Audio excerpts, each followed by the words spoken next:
Siz kimsiz? Hardan gəlmisiniz? Biz 2025-ci ildən gəlmişik. 2025? Necə yəni? Birincisi, Azərbaycan müstəqil dövlətdir. İkincisi də ki, Azərbaycanın öz bayrağı var, öz ərazi bütövlüyü var. Bu nə taxmısan ki, indi sən? Sizin geyimləriniz də fərqlidir ki. Düzünü deyin, siz cəsussuz. Dayanın görün, nə casus? Biz 2025-dən gəlmişik.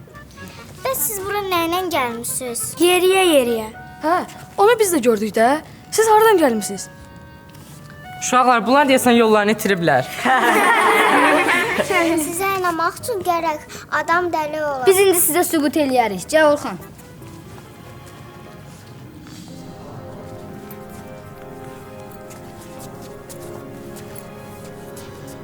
Ayravana, Chandrika, Chitrakuta, Ishvara.